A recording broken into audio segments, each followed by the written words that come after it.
Because the thing that really, it's not that I want to tell everyone my story and all that, and it's the point that the way I was treated, you know, in Greenwich, I thought that was just terrible. We'll start now, then. Right. Right. Thing is fucking pissing on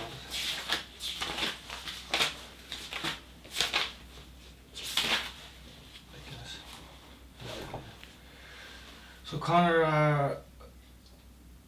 how did drugs affect your life when the drug taking turned into an addiction?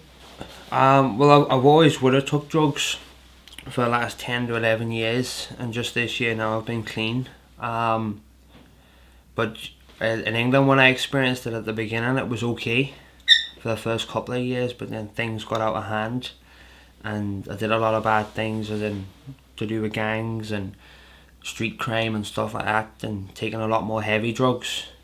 It obviously all started off with a bit of grass, and then I started taking ecstasy, and ecstasy was the big problem really. I was taking ecstasy during the week, and I ended up messing up, not going to college when I was 16, and family issues, and I ended up stealing off my own family, and I ended up leaving then England to move to Derry, and everything was kind of okay then.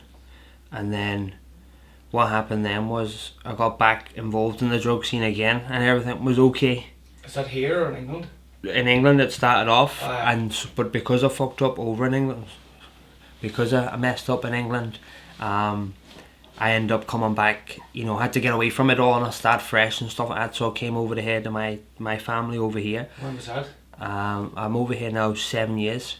And you were living in England for all your life before? Aye, Manchester, I sorted, and I ended up coming back here, start fresh, and then what happened then was I was still kind of coming off drugs, but you know, it was grand because I was around new people and I was wary, so I wasn't taking them, and then obviously I got back involved in them then, and then it got out of hand with the cocaine, and I ended up stealing money off family members, etc., stuff like that, and doing a wee bit of crime, petty crime here, and went away, came back again, started fresh, and people forgiving me if it says that I would keep clean, etc. Ended up meeting a girl, she got pregnant to my first child, got myself a job when she found out she was pregnant, then we had another baby coming after the first one was born. Now during that time with that girl, I did dabble in a wee bit of drugs, but I thought it was under control, which I personally think that it was. You know, it was just recreational, maybe we were drinking, etc., stuff like that. And then another baby come then, and things kind of got rocky and escalated between me and her, and then I ended up leaving my job then last year, and ended up splitting up with my girlfriend then. And then just at the beginning of January of this year, February, things kind of got a wee bit bad then. I ended up taking prescription drugs then, diazepams, which were cheap ones, and they just sent me cuckoo. So they did really, and no, I was going to attempt suicide, went to the bridge twice, so did. You know, so that was a big problem there for me, was especially the diazepams that really hit the nail on the head. So I have had times where I've taken drugs and everything's been okay, but then they've escalated that they are bad, but you know, they really hit rock bottom at some points, and that's what happens is my drug tolerance levels are very high, is that I can keep taking them and taking them and taking them, and then eventually then I just crack with them. And I noticed that I always started off with wee small drugs and build myself up to take the worst drugs, because the ones that I'm taking are not doing no effect on me no more. So I'm trying to level them up, and that's why the diazepams was the big killer for me. Does it get to the stage where your system just has enough? Well, I remember not eating when I was here, when I was taking diazepams, and I remember, you know, being here but not here, if you know what I mean, while I was taking them. But a lot of my family members knew that something was kind of not right. One of my family members then went up to my ex-partner and asked, you know, was everything okay with Connor and stuff like that, because they noticed there was a change in me, and she mentioned that she did see a wee bit of a change in me, you know, and I ended up spending a bit of time with my auntie then. And What kind of change in you? just my attitude, nasty, sneaky, begging for money, lying. Lying's a big killer. What the problem with drugs with me is lying. I'm lying to myself, but I'm lying to other people as well. Like, you know, obviously to get drugs or hide away that I'm going to take drugs, you know. But especially around March, April time of this year, it got really out of control, and I attempted to commit suicide twice by the bridge. But the only thing that stopped me was I had a wee BlackBerry phone that my cousin had given me, and I had the youngest boys as a screensaver, and I went to the bridge and I was ready to do it, and I unlocked the phone, and I think through my mind, I don't know what I was going to do, but I think through my mind that I was going to try and say bye-bye to someone or tell them where I was going, and I just see a wee man's face on the thing, and that's what stopped me, you know, made me walk back. So I treat him now as my wee guardian angel, you know, that saved me. But then I had a lot of help then when I come, people knew then, and a man that I know that's called Michael Stewart, he prevented me very, very well and kept me on the right track, come and see me every night, and got me onto the right path. So he did. It's brilliant, eh? Yeah. We see now, I've got all this out here. Just That's very good there. So just going to ask you now what your experiences of services are, and just with Grancher, what you said to me before. So Connor, could you tell me about your experiences of addiction services in Derry? Well, the only one that I ever experienced would have been this year. Even in England, I never experienced them, so I can't really compare them to the way they are here. But the experience that I had here was, first of all, I had gone to my doctor a few times before the end of last year, when there was a drug problem going on, but I was kind of I was telling them that I couldn't sleep, but I was actually looking for sleeping tablets, and the doctor knew rightly probably what I was at, and you know, she probably experienced it before, and I was too young to give them to me, so, and probably I was looking to get them to sell them or exchange for other drugs as well. But when I had my whole thing with going to the bridge after that, Mickey Stewart, he says, go to your doctor and say that you want to declare yourself to go into a detox or Grancher. You need to go over there, because I was a risk to myself and I was a risk to my family members, because I was coming down off a lot of prescription drugs. I went over there. I went to my doctor's. Basically had to cry to my doctor to contact them to ask them would they bring me over. She did then ring them and ask was there any spaces. They did. They accepted me over. Went over there with my auntie, which was just kind of crazy. I thought my life was ending, but all I wanted off Grancher was somewhere, not to be in prison, but just somewhere where I was away from the rest of the world, and somewhere that I knew that I would be safe. That's all I wanted, and it wouldn't matter if it was a padded cell, you know. I just wanted to be safe, because there was demons running through my head. I just wanted to be safe. So I ended up going over there, and your woman was basically just, we don't do this and we don't do that, and it's self-inflicted drugs and stuff like this, and They don't do what? they don't look after people with drug problems. You know, it's more mental health issues in Grancher itself. And I was saying, well, I kind of do have mental health issues, because I have suicide thoughts running through my head. I have had. And I know if it continues, it's going to, you know, I could end up going to kill myself. And then I was with my auntie at that time. She, you know, the woman wasn't for taking me in. And Mickey Stewart rang me and says, how are you getting on, are you in, and stuff like that. And I said, look, I cried. I says, Mickey, they're not even going to let me in, they just tell me to go back out in the street. And I had nowhere to go, because I fucked up with my family. My ex-partner couldn't trust me round her and the Waynes, so she didn't want me back anywhere near her. My dad had fallen out with me. My aunties couldn't trust me being in their house. So basically I was going back out in the street, or I was going back to associate party houses or sesh houses, which was not the place for me to go. Were you on drugs when you went to Grancher? No, I was dry turkey, but my whole immune system was just down the drain. I lost a lot of weight. I was pale looking, I was white looking. Then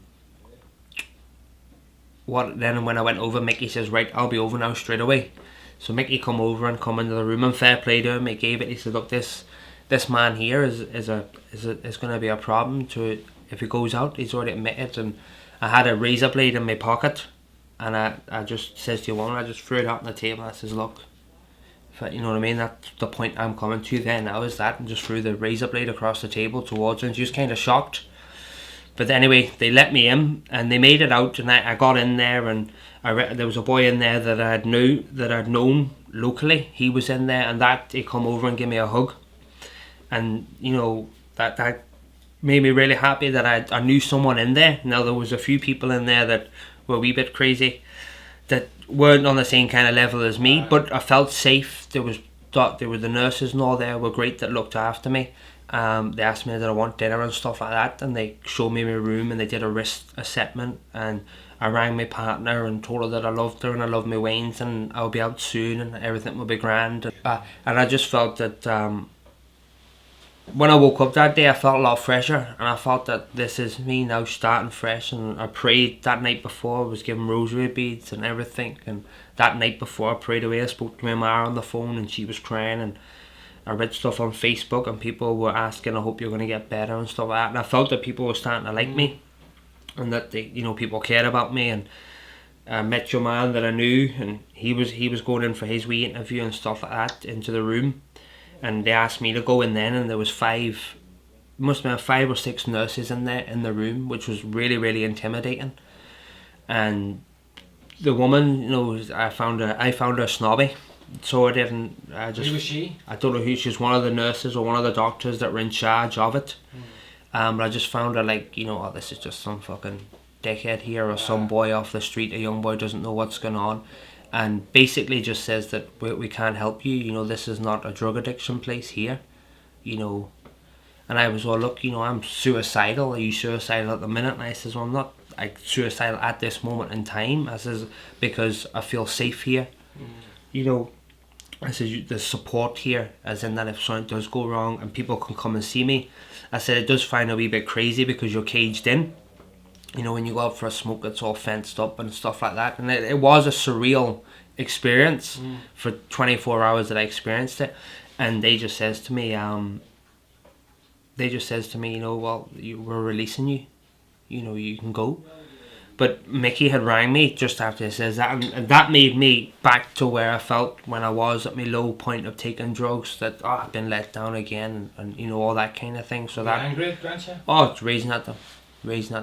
I just thought that they didn't care about me, which why should they care about me? But I had a problem, and that I was and I was a risk to myself.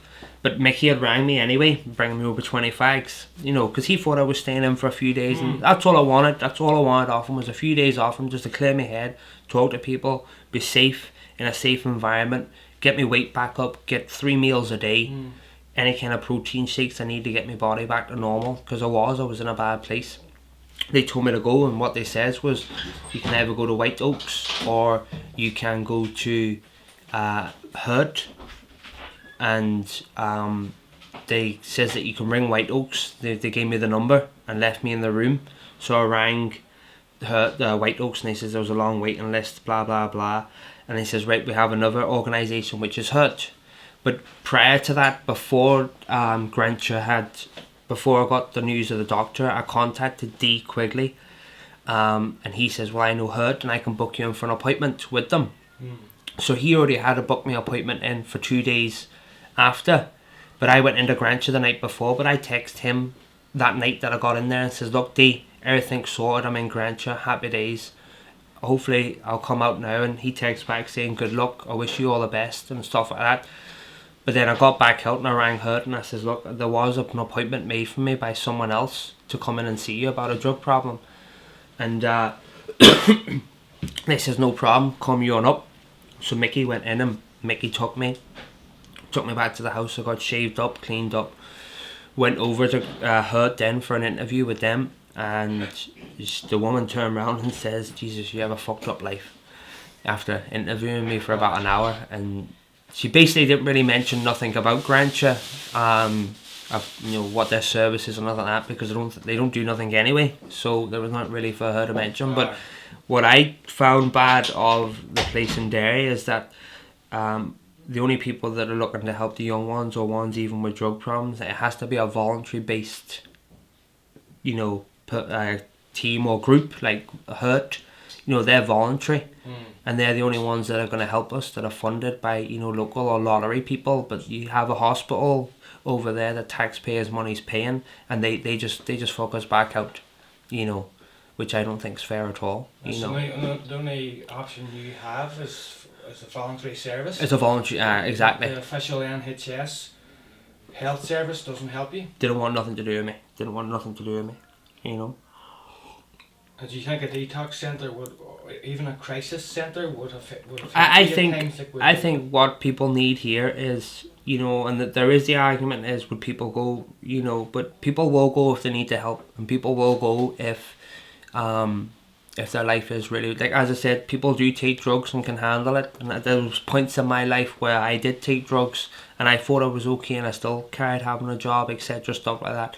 But see, when it does get out of control, you need people there to help you, and Grancher definitely didn't help me. They definitely didn't, and I'll never have a good word to say about them again after what they did. And I have to give it to Hurt, but the problem with Hurt, it's only open from 9 to 5.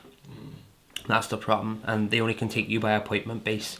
What I needed there and then that day, I just needed someone just to lift me, take me away. I didn't want to be strapped up and injected and put on these heavy medications and not, be sedated or nothing. I just wanted somewhere where it was safe environment, people that have been trained properly, with degrees or whatever, etc., and that could talk to me, and that you got your 3 meals a day, get your body back up to normal, etc. But they would only take people that had schizophrenic problems, or heard voices, but they didn't care about anyone that was prepared to jump himself off the bridge or hang himself by a rope. In other words, if you want to throw yourself off the bridge in Derry, if you do it after 95, you've got nobody to help you. Exactly. And that I'm not slagging Hurt. Hurt was a great, organisation, and they did help me. It helped me come clean again. But it was once for half an hour every day, or 45 minutes. I went up and did a bit of acupuncture with them, and at the weekends they stuck seeds in my ear. So they did, but there was what I wanted with Grancher, and it does it sound selfish if I say this when I want this and I want that, but I just wanted to be somewhere safe, locked away from the outside world, because you just go into Hurt, you walk in, you have to go to town, you have to make yourself, which is hard to do, get on a bus and walk into a place and sit and ask for an appointment, and then go up to a certain room then and get this done, and then once that's done, then you're not that you're told to go, but it's over. You have to handle the rest of that day then by yourself. Well, that's very difficult. It is difficult, but I managed to bear through it, thankfully, from family members, and Hurt themselves as well. But the problem with Hurt was that I wanted a counsellor, that I could, and Mickey was my counsellor, and I shared a lot of stuff with Michael that I've never shared with other people. That's because I felt very, very comfortable with him, basically because he's been through it, and he's a street guy, he knows what happens and stuff like that. But with Hurt, you just go in, you wee 45 minutes, you say it, and you're away again. But you had to be taking acupuncture for 2 to 3 weeks before you went and got a counsellor. Which is, I don't think it's a good thing.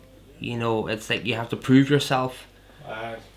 That you're serious, that you're going to come back, which is maybe fair enough. Maybe they don't want people messing about, etc. But there is certain people that need the help there and then.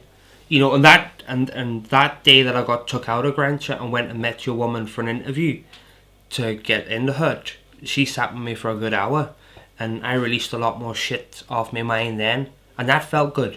And that's all that some people ever really need, is not for acupuncture or seeds in their ear, or they just need to talk. They just need to talk, and they need a place to do that, and that's where a detox place here would be, or a crisis centre would be the place. Because even if it's a walk-in, walk-out basis, it's just if someone is having a bad experience, and I know there is people saying, well, they can go and take their drugs over the weekend and come in on a Monday and Tuesday.